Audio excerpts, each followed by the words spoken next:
This Shabbat HaGadol is not just the anniversary of Joni's Bat Mitzvah, but it's the 21st anniversary of my interview weekend here at Bonei Shalom. It was Shabbat HaGadol. Some of you aren't even alive yet. And it was not Shabbat going right into Pesach, but it was Sunday night was the Seder that year. And Shabbat HaGadol is such an interesting Shabbat for all kinds of different reasons. Some of you know in antiquity it was one of only 2 times a year where the rabbi would give a sermon, and it would be a big sermon, right? Shabbat, what was the other Shabbat where the rabbi would give a sermon? Shabbat Shuvah, right? So Shabbat Shuvah, the Shabbat right before Yom Kippur, and Shabbat HaGadol, the Shabbat right before Pesach. On Shabbat Shuvah, of course, the rabbi would talk about all of the ways in which we need to do teshuvah and what teshuvah means and all the intricacies of it. And traditionally on Shabbat HaGadol, the rabbi would really talk about the laws of chametz and matzah. And, you know, on a year where Shabbat HaGadol is several days before Pesach, that might mean something. This year, I'm not going to say anything about chametz and matzah apart from on a spiritual level, because what's done is done, my friends. And what's not done is not done. So here we are. But Shabbat HaGadol, the different ways in which Shabbat HaGadol gets its name, it could be that Shabbat HaGadol refers to the big sermon that was given that day. It's most likely that it's actually a phrase that was in the Haftorah that Joni read, because it talks about Yom HaGadol V'Hanorah, a great and awesome day that is coming, right? And so, in a way, Shabbat HaGadol is a sort of what's the word? A prescient kind of idea about coming to that great and awesome day. But regardless, I think there's a couple of things that I want to share on this Shabbat HaGadol about the nature of what it is we're entering into tonight. Because not once but twice does the Haggadah use the phrase B'chol dor vador, which means in every generation, from generation to generation. And B'chol dor vador is a phrase that is in what Bruce read from and referred to. So it says B'chol dor vador, right as we're getting close to the meal, you know, like 12 hours into the Seder, where suddenly it says B'chol dor vador chayav adam lirot et atzmo ke'ilu hu yatsa miMitzrayim, right? And that phrase, which means B'chol dor vador chayav, in every generation a person is obligated lirot et atzmo, to see themselves, his or herself, themselves, ki'ilu, as if hu yatsa miMitzrayim, they themselves came out of Egypt. That's actually what I spoke about on Shabbat HaGadol 21 years ago, which I'm sure you all remember exactly what I was talking about, because that word ki'ilu is a really important word in rabbinic thought. It means as if. Ki'ilu is an invitation to imagination, an invitation to imagine what it would be like for me to be coming out of Egypt. But of course it means so much more than that, and that ki'ilu is an invitation to go on a journey of entering into. And in the Haggadah of the Rambam, of Maimonides, he actually changes lirot to laharot. Lirot means to see. Laharot is the same verb in a different verb form, which means not to see but to show oneself. So on the one hand you've got lirot et atzmo, to see myself as if I've exited from Egypt. And on the other hand, you've got, how do I show myself? And of course, that's partly about the ritual enactments that we do as part of the Seder. So that's the first B'chol dor vador, about the obligation to see or to show ourselves in the story, right? The other one, the other time that the Haggadah mentions B'chol dor vador is in what passage? Does anyone know? V'hi she'amda lavoteinu v'lanu she'b'chol dor vador amad aleinu lekalotenu, right? Because in every generation enemies have risen up against us to destroy us, right? And so it's so fascinating to me that mirror of B'chol V'dor V'dor. I think it's a mirror of, on the one hand, the B'chol V'dor Chayav Adam Lirot Et Atzmo is very personal, to see the personal ways in which I see myself or show myself in the Exodus. And the first B'chol V'dor is how intrinsically connected I am to the to the national story, to the national story. And the national story, of course, that passage, V'hishe Amda Lavotenu, is a piyut, it's a medieval liturgical poem, but that's been read throughout Jewish history. If you imagine in the Crusades, if you imagine during the Holocaust, if you imagine during all kinds of times in Jewish history when there is so much pain and fear and existential anxiety about Jewish life. And of course now, V'hishe Amda for many of us will be, as Bruce has alluded to, and as this Haggadah, like, of course October 7th is going to become part of our national story. Part of our national identity as Jews is going to be in that October 7th horrific day that is now imprinted on our memory in the same way that the Spanish Inquisition and the Holocaust are. And so what does it mean to connect to those horrors of our national story? What obligation does it give us? How does it make us show ourselves or see ourselves in the Seder in a different kind of way? But I think that's always been the case for the Haggadah, that there is a part of it that is deeply personal and a part of it that is deeply national or deeply connected to our people. And of course we've also connecting to the plight of other peoples. There are many periods throughout history where Jews have been feeling a little safer and more established in America, where a lot of the Haggadahs and a lot of the Freedom Seder that was in the 60s with Art Waskow and others was all about recognizing the importance of us as a free people helping to free those people who aren't free, whether it's the African American population. And for some that is still true this year, and for others some of us are so rooted in what's going on in Israel. Of course it still means that we don't celebrate the downfall and the violence and the oppression of our so-called enemies. Our tradition is very clear. We're like, why do we spill drops of wine when we read the 10 plagues? We recognize that there was a tremendous amount of Egyptian suffering in order for us to be free. And some of us will be thinking, as we share that story, about the Palestinian suffering in order for us to be free, and yet also recognizing that we're actually not free. And so, the big question, some of you may have listened to the very powerful podcast interview that Rachel Goldberg-Polling gave to Dan Senior on the Call Me Back podcast, where she said, there is only one question this Passover. How can they possibly still be there? How can there still be 59 people still there 354 days since October 7th? How can they still be there? 564 days. Wait, 554. Sorry, it's 554. 554, sorry. Yeah. I made little masking tape stickers with 554, 555 and 556 that I've stuck onto the Seder plate already, but it's just... are those all right numbers? Anyway, they're big numbers. They're big numbers. And the question, how is it possible that they're still there?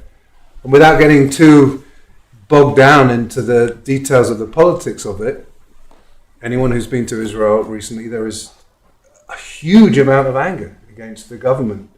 Like, who is really responsible for the fact that the hostages are still there? Why has everything broken down? Don't want to get too much into it, but we can't just sort of continue to play entirely victim when we've got a government that doesn't really seem to care that much about the hostages. I'm not going to say more about that. You can disagree with me, we can argue about it, but when Rachel Goldberg-Polling, who those of you who are not aware of who she is, who's a mother of Hirsch, who was one of the hostages who this time last year, as they sat down to their Seder, they knew at that point that he was still alive but in captivity, and this year they're sitting down to their Seder having buried him. and the difference in that, and the difference of what that is for parents of someone who was in captivity and didn't survive, but continue to think about the plight of the remaining hostages, both alive and dead. It's a very, very emotional and powerful idea. But when she asked that question, what is the question behind the question? Like, how can it be possible? How can it be possible that we as a community, how can it be possible that we as a world, how can it be possible the Israeli government has still left that reality that there are 59 people dead and alive still in tunnels in Gaza? It's unfathomable. It really is unfathomable. And so, carrying on what Bruce said, she, in that interview, has suggested several rituals that some of us might choose to do to acknowledge the hostages, one of which is indeed a lemon on the Seder plate, one of which is having an empty chair at the Seder table, which some people might drape with yellow, which has become the colour of the hostage, the Family Forum movement. Some people may have the number of days since October 7th taped onto the Seder plate. And one of the things that I found most moving in that interview was when she described the testimony of one of the hostages who was released, who said that they got like 1/4 of a cup of water a day to drink, and it was basically salt water. And she said, can you imagine what that's like? And she said, rather than just dipping a little piece of parsley or celery or whatever we use for karpas into salt water, she's like, we should have a cup of salt water and pass it around the Seder table, and everybody should take a sip of salt water as a way to really connect to the story, which I find incredibly moving, like the idea of that. So there are lots of ways that some of us are going to consciously bring the reality of the hostages into our Seders, and there are other ways in which our Seder will, as it is every year, be more on the internal and personal level. Chayav Adam li'ot et atzmo, that we each see our own place, our own space, the own ways that we connect to the story, which may not be connected to Israel and the Middle East. It may be connected to some personal transformation that we've been through this year, and that's valid too. It's not like we put aside every other meaning of the Seder because of the hostages. I think we need to acknowledge the hostages, as I'm doing today, but we still have a Seder. We still are able, as much as possible, to celebrate. And with that, I feel very moved. One of the female hostages who was released several months ago, Naama Levi, as some of you know, because I shared it before, was like best friends with Nomi, who's the daughter of my kind of cousin. We share first cousins. Jonah Cummings is the first cousin of my first cousins, and we grew up sort of thinking of each other as cousins, and his daughter Nomi and Nama were best friends. And the night she was released on Shabbat morning, and that actual night, all she wanted to do was get together with her closest friends, and they actually got together. And she just wanted to know what she'd missed, and she wanted to connect with her friends. And it's very powerful, and she writes in this Haggadah, which of course I've only just received, so I'm just looking at it right now for the first time.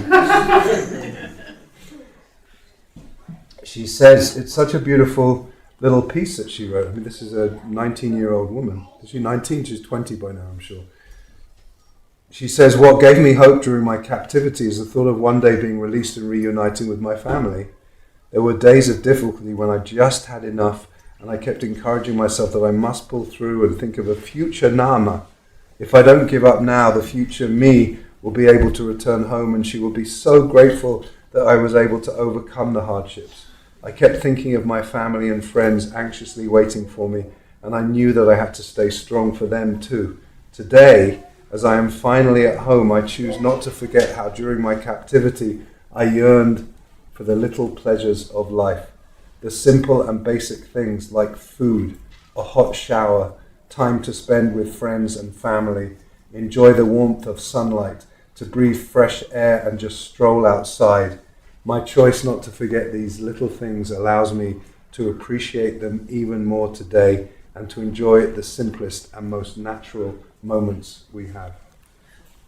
You imagine a young woman who was in captivity sharing those words, and what it makes me think of more than anything else, even though it's not actually in this hosted Haggadah in that place, is Dayenu, right? Because what is Dayenu really all about?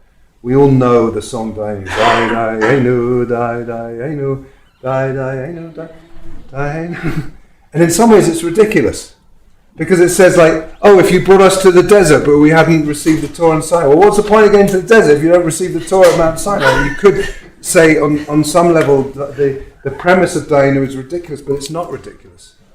It's about the power of being able to appreciate and be grateful in each moment.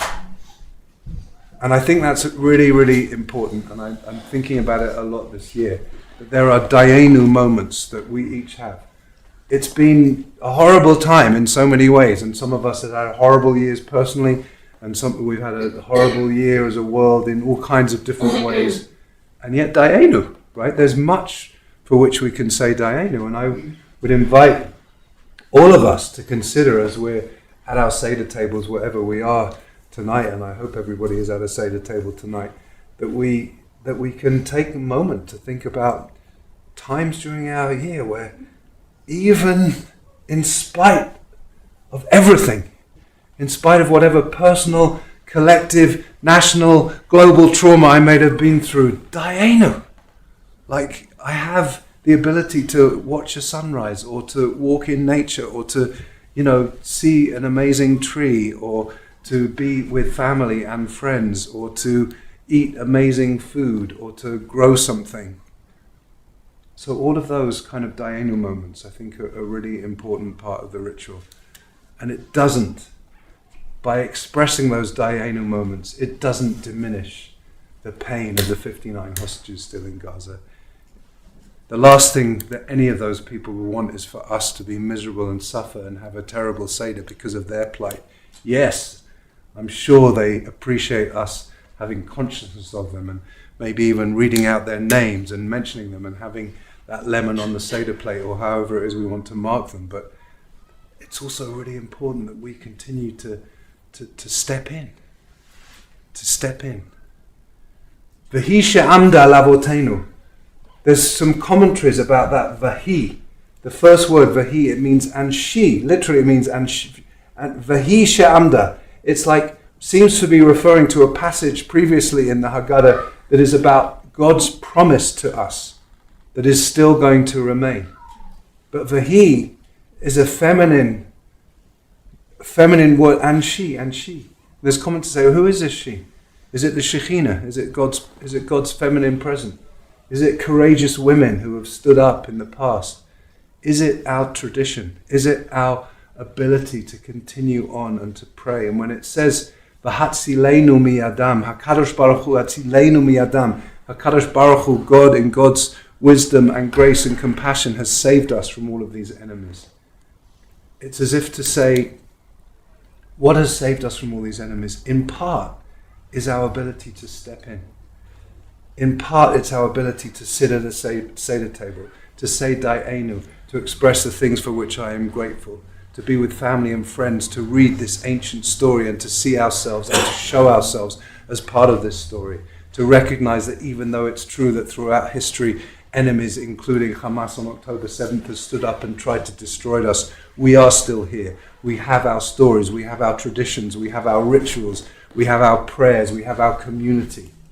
And all of that somehow gives us strength and resilience to carry on and to survive and to say moment to moment Dayenu, moment to moment Dayenu, moment to moment Eliyahu Hanavi. May he come to us with a blessing. May he indeed restore the hearts of the children to their parents and the hearts of the parents to their children, and bring this sense of redemption that we so yearn for, that we so long for, that we so need in our world right now. And all of this in the context of the absolute paradigmatic opposites of chametz and matzah. Chametz, and Ed pointed out in the Haftorah that is connected to Parshat Tzav, there's a whole thing about not letting a wise person revel in their wisdom, and not letting a wealthy person revel in their wealth. What's the third one? I don't remember, but it's a very powerful passage, and Ed pointed it out to me and he said, that's chametz.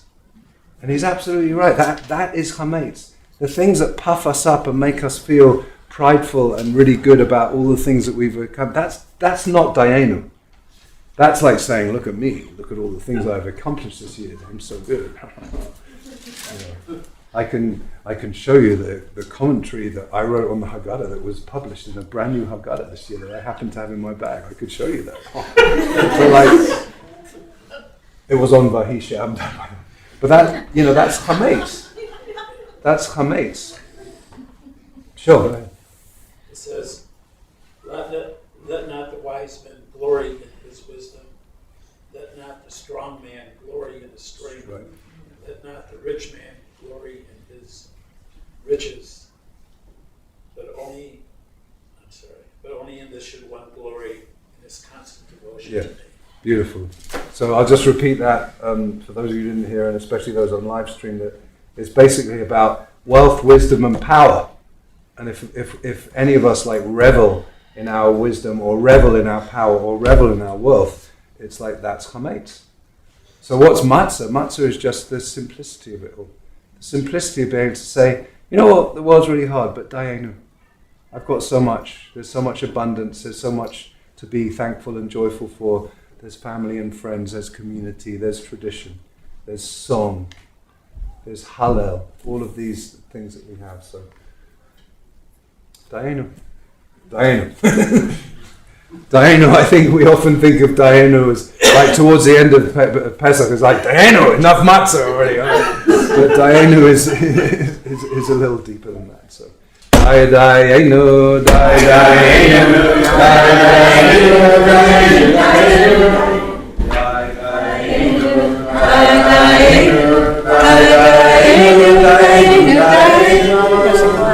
Chol dor vador, in every generation. See ourselves, show ourselves, and know that as much as they rise up to destroy us, we have faith that we're going to survive yet another disaster. Shabbat shalom.